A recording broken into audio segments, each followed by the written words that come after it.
ETV live ఆధ్యాత్మిక్ channel ప్రేక్షకులందరికీ స్వాగతం సుస్వాగతం. ఓం శాంతి. ఈరోజు ఎపిసోడ్లో ముఖ్యమైన అంశం జీవన యాత్రకు గమ్యం ఏంటి. మనం జీవితం కూడా ఒక యాత్ర. ఎలా అయితే జర్నీ చేస్తూ ఉంటాం, లైఫ్లో ఎన్నో రకాల ప్లేసెస్కి జర్నీ చేస్తూ ఉంటాం, తీర్థయాత్రలు వెళుతూ ఉంటాం, చాలా దూరం డిస్టెన్స్ జర్నీ చేస్తాం. కానీ లైఫ్ ఈజ్ ద జర్నీ. ఈ జీవితమే ఒక యాత్ర అనేది మనం ఆధ్యాత్మికత ద్వారానే తెలుసుకోగలుగుతాం. ఈ ఆధ్యాత్మికత సాధనలో మన జీవన యాత్రని ఎప్పుడు కూడా ప్రశాంతంగా కొనసాగించాలి, ఎలా ముందుకు సాగించాలి అనేది కూడా మనం ఇందులో తెలుసుకోగలుగుతాం. చూడండి, అక్కడ యాత్రలో ఎన్నో రకాలుగా మనం చూస్తూ ఉంటాం. ఒక ప్లేస్ కంటూ ఫస్ట్ మనం టికెట్ తీసుకున్నప్పుడే పలానా స్టేషన్లో దిగాలి అని ఫిక్స్ అయ్యే మనం టికెట్ రిజర్వేషన్ చేసుకుంటాం. ఆటోమేటిక్గా మనం ఎప్పుడైతే జర్నీ స్టార్ట్ అవుతుందో యాత్రలో పలానా స్టేషన్ వరకు కోసమే మనం నిశ్చింతగా జర్నీ చేస్తాం. మిగతా మధ్యలో ఎన్ని రకాల స్టేషన్స్ వచ్చినా కానీ మనం దిగిపోవాలనే ఆలోచన అనేది రాదు. ఎందుకంటే మనం ఆల్రెడీ ఫిక్స్ అయ్యాం, మన స్టేషన్ అక్కడనే దిగుతాం. అది ఏ టైంకి వస్తుంది, ఏ టైంలో అనేది ఆటోమేటిక్గా మనకి తెలుస్తుంది, చూసుకుంటూ ఉంటాం. అలాగే మనం ఈ జీవితం అనే యాత్రలో కూడా ఎప్పుడైతే వచ్చామో ఇందులో మనకి మొదట బాల్యం, యువ మరియు వృద్ధాప్యం అనేది స్వతహాగా 3 స్టేజెస్ని అయితే ప్రతి ఒక్కరూ క్రాస్ అవుతూనే ఉంటారు. కానీ ఈరోజు జీవన యాత్రలో మనం వృద్ధాప్యం వరకునే ఉంటాము అనేది కూడా ఎవరికి గ్యారంటీ లేదు. ఏ సమయంలో ఎప్పుడు మనం జీవన యాత్ర కంప్లీట్ అవుతుందనేది ఎవరు మనకి చెప్పేది కూడా లేదు. జ్యోతిష్కులు కొంతమంది ఇంతవరకు మీకు ఆయుష్ ఉంది, ఇంతవరకు ఇలాని చెబుతుండొచ్చు. కానీ ఎంతైనా మనకి కరెక్ట్ సమయానికంటూ అనేది ఐడియా ఉండదు. అలా బాల్యంలో కొంతమంది స్వతహాగా కాకుండా అర్ధాంతరంగా చనిపోయే వాళ్ళు ఉంటారు అనారోగ్యంతో. యువ స్టేజ్లో కూడా యాక్సిడెంట్లో రకరకాలుగా చనిపోయే వాళ్ళు ఉంటారు. కొంతమంది వృద్ధాప్యం పూర్తి వరకు కూడా జీవనయాత్రను సాగించే వాళ్ళు ఉంటారు. కానీ ఏది ఎలా ఉన్నా కానీ మనం ఆధ్యాత్మిక సాధన అంటూ చేస్తూ ఉంటే మన జీవనయాత్రలో ఎన్ని ఆటంకాలు, విఘ్నాలు, ఎన్ని అవరోధాలు వచ్చినా కానీ మనం చాలా హ్యాపీగా, సంతోషంగా ఎలా మనం జీవనయాత్రని సాగించాలి అనేది మనకి ప్రేరణ కలిగించేది ఆధ్యాత్మికతనే. కనుక ఇలాంటి కొన్ని ప్రేరణలు లభించేది ఆధ్యాత్మికతను మనం తీసుకోవాల్సింది. కనుక ప్రతి ఒక్కరికి ఈరోజు ఎలాంటి ఫీల్డ్లో, ఎలాంటి ఏజ్లో వాళ్ళకైనా సరే అత్యవసరమైంది. ఇప్పుడు చూడండి, ఆఫీస్కి వెళ్తూ స్టడీకి వెళ్తూనే దారిలో ఏదైనా కావచ్చు, మనకి ఏది పక్కా అనేది లేదు కదా. కనుక మనం అన్నీ చేస్తూ కూడా ఎప్పుడైనా సరే చిన్న వయసు వాళ్ళకి కూడా, చిన్న పిల్లలకు కూడా ఈరోజు అందుకే స్టడీ ఫీల్డ్లో ఆధ్యాత్మికత అనేది కొన్ని భగవద్గీత సారాంశం అనండి, శ్లోకాలు అనండి, బాల వికాస్ అనండి, వాళ్ళకి కొన్ని రకాలుగా అలవాటు చేస్తూ భగవత్ చింతన చిన్నప్పటి నుంచి అలవాటు చేయడంతో ఎప్పుడైనా వాళ్ళ మైండ్ కూడా ప్రిపేర్ అయి ఉంటుంది. దేనికైనా సరే వాళ్ళు కూడా రెడీగా ఉంటారు. ఎప్పుడు వాళ్ళు అచానక్గా సడన్గా హార్ట్ ఫెయిల్ అవ్వడం, హార్ట్ అటాక్ అవ్వడం, తొందరగా అలాంటి షాక్కి గురి అయిపోకుండా వాళ్ళ మైండ్ కూడా ప్రిపేర్ అయి ఉండాలంటే వాళ్ళకు కూడా బాల్యం నుంచే ఆధ్యాత్మిక వికాసం తప్పనిసరి అవసరం. మన భారతదేశమే కాకుండా విదేశాల్లోనే ఇప్పుడు చిన్న స్కూల్స్లోనే తప్పనిసరిగా మోరలిటీ, ఒక స్పిరిచువాలిటీ అనేది ఒక పీరియడ్ యాడ్ చేశారు. కనుక మనం ఎంతగా అటెన్షన్ పెట్టి, మా చిన్న వయసులో కూడా మేము సత్యసాయి కాన్వెంట్లో చదువుతూ మాకు సత్యసాయి బాల వికాస్ అనేది ఉండేది. కనుక చిన్న వయసులో మాకు కాస్త ఆధ్యాత్మికత ఏంటి, మానవ జీవిత లక్ష్యం ఏంటి, మన వ్యవహారిక జీవితంలో ఒక ప్రేరణాత్మకంగా మనం ఎలా ఉండాలి, మన కోసమే మనం జీవించడం కాకుండా మనం నలుగురి కోసం, సమాజం కోసం, అందరి కోసం మన జీవితం ఎలా మంచిగా సఫలీకృతంగా బ్రతకాలి, ఒక భగవంతుడు ఈశ్వరి కార్యం కోసం అనేది ఇది ఇంకా పూర్తి సఫలీకృతమైన జీవితం అనేది మాకు అర్థం కావడం జరిగింది. కనుక ఈరోజు జనరేషన్లో పిల్లలకి తల్లిదండ్రులు కష్టపడుతున్నది కూడా అర్థం కావట్లేదు. రీసెంట్లీ మేము మొన్ననే ట్రైన్లో జర్నీ చేస్తుంటే ఒక వ్యక్తి ఇంత పెద్ద పెద్ద బుక్స్, చాలా లాంగ్ బుక్స్, ఇంత లావ్ బుక్స్ చాలా బరువుగా ఇంత పెద్దగా పట్టుకుని పాపం చేత్తోటి ట్రైన్ అంతా అన్ని డబ్బాలు తిరుగుతూ కష్టపడి సంపాదిస్తున్నాడు. కానీ అది పిల్లలకి తెలుస్తుందా? ఈరోజు పిల్లలు ఎంతో మంచి ప్రైవేట్ స్కూల్స్లో 1 lakh అడ్మిషన్స్ తీసుకుంటూ కష్టపడి చదివిస్తున్నారు. కానీ తల్లిదండ్రుల యొక్క కష్టం ఎలా తెలుస్తుంది పిల్లలకి? వాళ్ళకు కూడా అందుకోసమే మనం తప్పనిసరిగా కొన్ని ఆధ్యాత్మిక విలువలంటూ, నైతిక విలువలంటూ, మానవ జీవితం యొక్క ఈ పోరాటం దేనికి, ఎలా అనేది కాస్త కొన్ని బాధ్యతలు అనేది వాళ్ళకు కూడా సాధక బాధకాలు తెలియాలంటే ఒక క్లాసు, ఒక ఆధ్యాత్మికత, మోరలిటీ అంటూ మనం అలవాటు చేయడం చాలా అవసరం. తర్వాత యువత్వంలో కూడా చాలా చెప్పుకోవాలంటే మంచి కెపాసిటీ, శక్తి, సామర్థ్యాలు ఉన్నాయి. వాటిని కూడా వాళ్ళు సరైన విధానంలో ఎప్పుడు ఉపయోగించగలుగుతారు? ఒక స్పిరిచువల్ వే, ఆధ్యాత్మికత, తల్లిదండ్రుల యొక్క పాలన, చిన్న వయసు నుంచి వాళ్ళకి కొన్ని స్టోరీసు, పడుకునే ముందు ఎలా కొంచెం మనం ప్రతి ఫీల్డ్లో ఒక అలవాటు చేస్తూ, హాబీగా చేస్తూ ఉంటామో. మనం రోజంతా టీవీ చూస్తూ ఉంటాం, ఎన్నో రకాల టీవీ ప్రోగ్రామ్స్ పెడుతూ ఉంటారు. కానీ అందులో మార్నింగ్ టైం ఈ టైంకి మనం ఇది పెట్టాలి. వాళ్ళకు కూడా ఆధ్యాత్మిక ఛానల్ అంటూ అలవాటు చేయడం కూడా ఇది వాళ్ళకు ఒక ప్రేరణ. డే అంతా వేరే ఏదైనా చూడొచ్చు, కానీ ఎర్లీ మార్నింగ్ లేస్తూనే మనం ఒక ఆధ్యాత్మికత అనేది ఆన్ చేయడంలో పాజిటివ్ వైబ్స్, మనకి ఒక ఇంటి నిండా పాజిటివ్ వైబ్స్, వాతావరణ వైబ్రేషన్స్ కూడా నిండుతాయి. మనం చూడడంతోటే కాకుండా ఆ టీవీలో వచ్చే ఆధ్యాత్మిక ప్రవచనతో ఆ ఇంటి వాతావరణంలో ఏ పని చేసుకుంటున్నా వాళ్ళ చెవిలో పడుతూ ఉంటుంది కదా, కాస్తో కూస్తో. ఆటోమేటిక్గా అది వింటూ ఆ చుట్టూ వాతావరణం కూడా ఒక ఆధ్యాత్మికంగా అందరికీ సహకరించేలా వాళ్ళ యొక్క మనోభావాలు, వ్యవహారిక జీవితంలో మార్పు వస్తూ ఉంటుంది.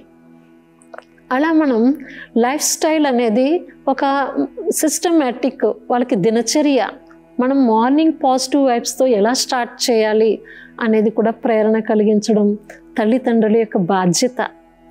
కనుక మనము ఇలా ఎప్పుడైతే ఆధ్యాత్మికతతో లైఫ్ని జర్నీ స్టార్ట్ చేస్తూ ఉంటామో, ఏ ఫీల్డ్లో అయినా సరే, స్కూల్ లైఫ్లోనండి, స్టడీ లైఫ్లో, ఆఫీస్ ఫీల్డ్లో, పెద్దవాళ్ళు జాబ్ చేసే స్టేజ్లోనండి, వానప్రస్థ స్టేజ్లో, ఎవరికైనా ఎప్పటికైనా కానీ మనకు ఒక ఐడెంటిఫికేషన్ అంటూ మనకు ఉంటుంది. నా లైఫ్ ఏంటి, నేను ఏం తీసుకొచ్చాను, ఇప్పుడు మళ్ళీ ఎలా ఏం తీసుకుని వెళ్ళాలి, నా లాస్ట్ గమ్యం ఏంటి. మనం ఒక జీవన పోరాటం అంటూ ఒక యాంత్రిక జీవితంలాగా పరుగులు తీస్తూ ఉండేటువంటి ఈ ప్రపంచంలో మన కోసం మనం ఏం సాధిస్తున్నాం అనేది మనం ప్రశాంతంగా కాస్త ఆలోచించడానికి కూడా టైం తీసుకునేది ఆధ్యాత్మికతలోనే. ఒకసారి ఒక రైతు పొలం దున్నుతూ చాలా కష్టపడేవాడు డే అంతా కూడా. ఆ ఊరిలో కూడా అందరూ ఆయన యొక్క శ్రమని చూసి ఇష్టపడేవారు, అందరూ కూడా ఆయన్ని ఇష్టపడేవారు, ఆ రైతుని. అలా పని చేస్తూ ఉండగా ఆయన చేతికున్న వాచ్ పడిపోయింది ఎక్కడో.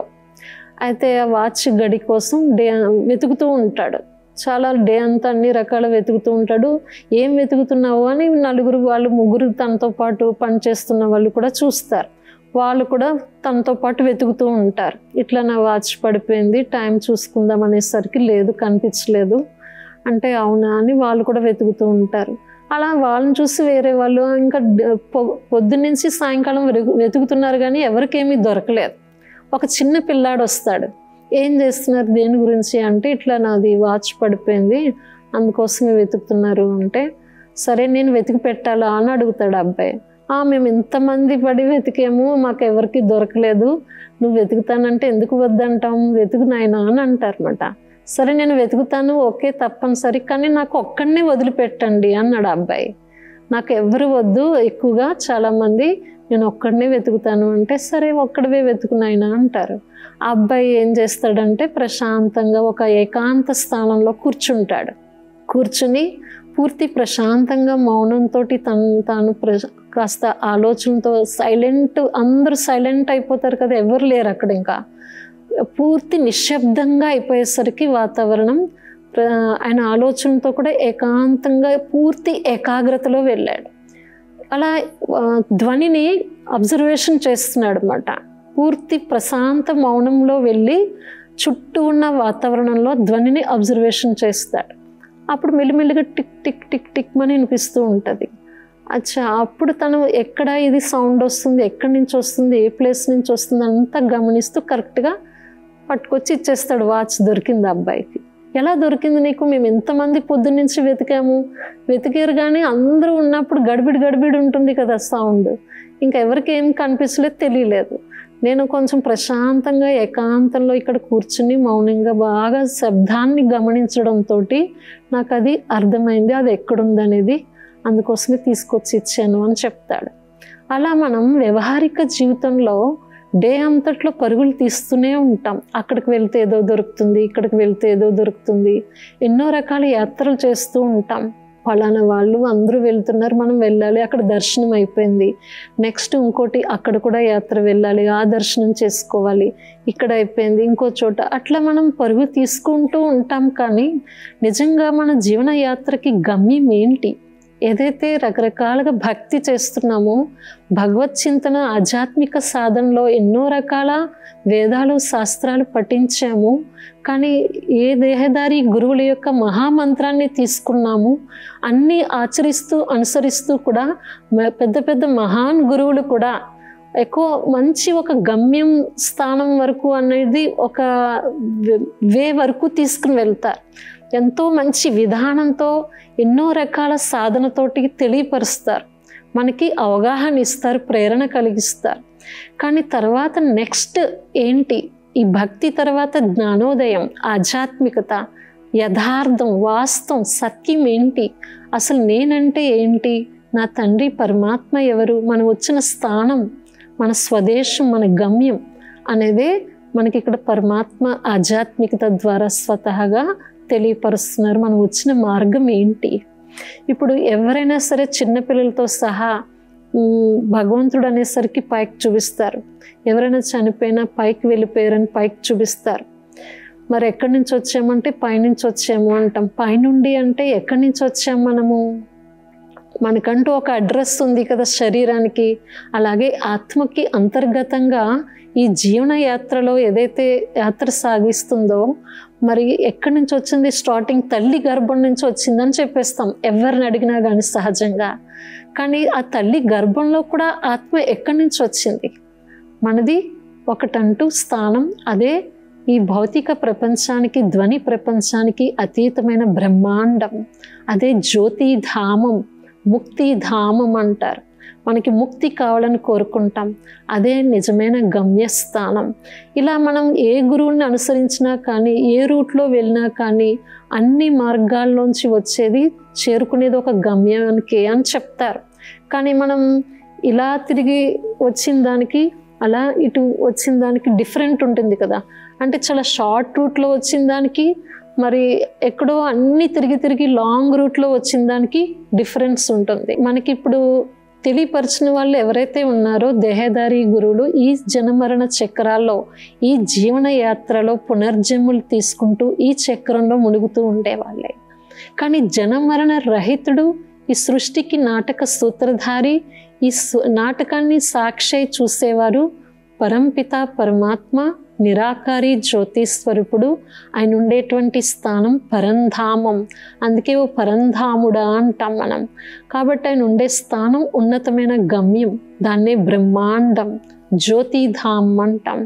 ముక్తిధామ్ అని ఎందుకన్నామంటే అన్ని భవబంధనాలు, ఆలోచనలు, మరి రకరకాల సంకల్ప వికల్పాల నుంచి కూడా డిటాచ్ స్టేజ్లో ఉండేటువంటి స్థానం కాబట్టి, ముక్త అవస్థలో ఉంటుంది కాబట్టి ముక్తిధామము అన్నాం.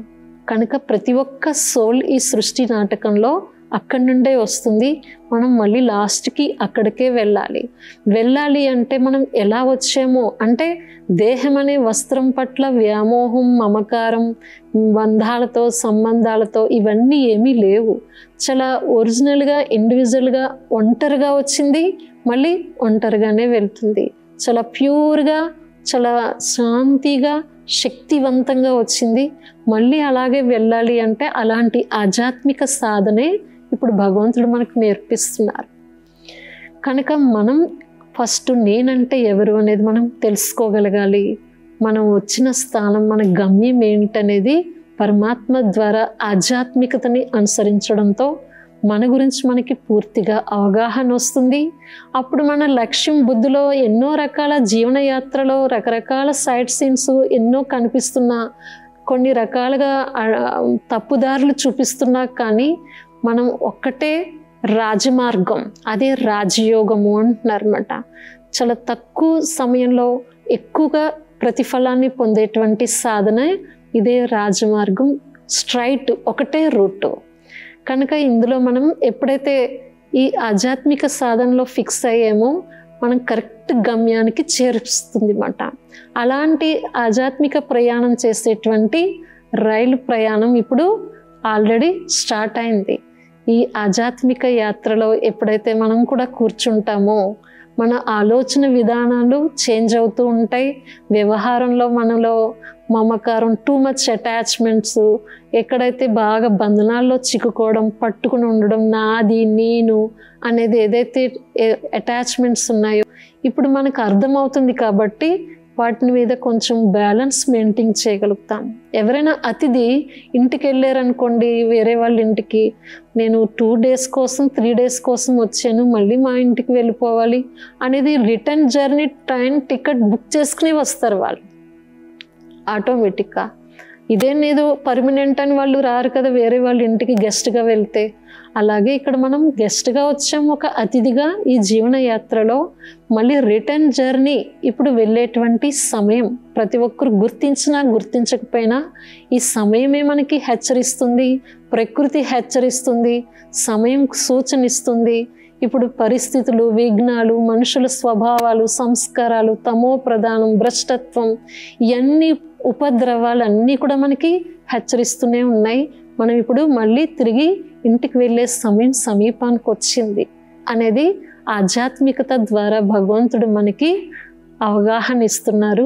కనుక ప్రతి ఒక్కరూ కూడా మనం ఎప్పుడైతే ప్రతిరోజు ఒక ఉదయాన్నే సమయానికి మనం కొంచెం ఆధ్యాత్మిక ప్రవచనకి టైం ఇచ్చుకుంటూ ఉంటామో, డే అంతా వాతావరణంలో ఏ కార్య వ్యవహారాల్లో వెళ్ళినా కానీ ఇది మనకి అసలు ఇంటర్నల్లీ ప్రిపరేషన్ ఏంటి, మన లైఫ్ జర్నీని ఎలా ఎంజాయ్ చేయాలి, ఎక్కడా కూడా మనం అతుక్కుపోకుండా బ్యాలెన్సింగ్ ఎలా మెయింటైన్ చేయాలి, మన మైండ్తో ఎలా ఫ్రీగా రిలాక్స్గా ఉండాలి, మన లక్ష్యానికి లాస్ట్ గమ్యం ఎలా చేరుకోగలుగుతాం అనేది మనం ఎలాంటి పనిష్మెంట్ లేకుండా, ఎలాంటి కష్టం లేకుండా, ఎక్స్ట్రా ఛార్జెస్ లేకుండా ఈజీగా మనం చేరుకోగలుగుతాం అన్నమాట. సమయ ప్రమాణంగా సమయం గడిచిపోయిన తర్వాత అనేది తర్వాత కొంచెం మళ్ళీ వేరే పనిష్మెంట్, ఒక పశ్చాత్తాపం, అరే భగవంతుడు వచ్చి తెలియపరిచినప్పుడు మనం తెలుసుకోలేకపోయామే అనేది మనసుతో బాగా దిల్ ఖానా,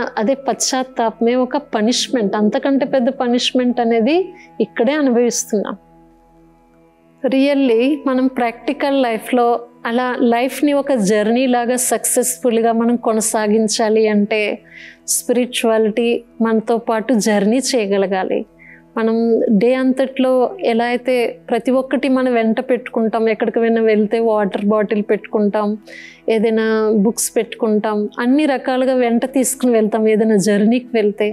అలాగే మనతో పాటు లక్ష్యాన్ని తీసుకుని వెళ్ళాలి. నా లక్ష్యం ఇది, ఎక్కడ వెళ్ళినా కానీ, ఎలా జరిగినా కానీ, ఎలా సీన్స్ ఎదురైనా, ఏ వ్యక్తులు మనతో ఎక్కడ ఎలా ఎదురైనా, ఎలాంటి సమస్యల్లో మనం అనుకున్నట్టుగా జరగకపోయినా అన్నిటికీ ఓకే, ప్రిపేర్ మైండ్ అనేది తప్పనిసరిగా మనకు వస్తుంది ఈ లక్ష్యం ద్వారా, ఈ ఆధ్యాత్మిక సాధనతో.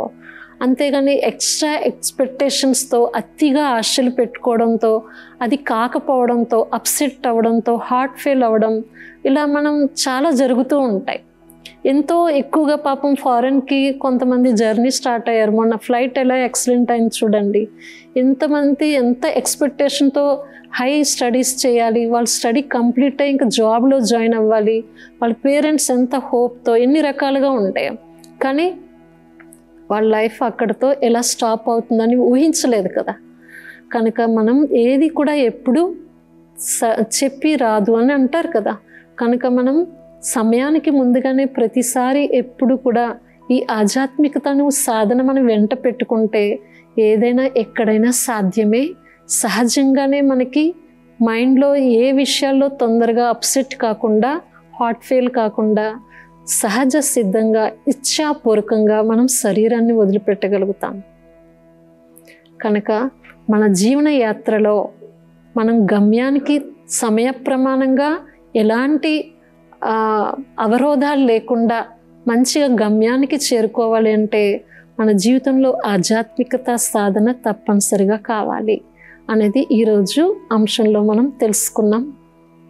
నెక్స్ట్ ఎపిసోడ్లో ఒక అద్భుతమైన అంశంతో మీ ముందుకు వస్తాం. ఓం శాంతి.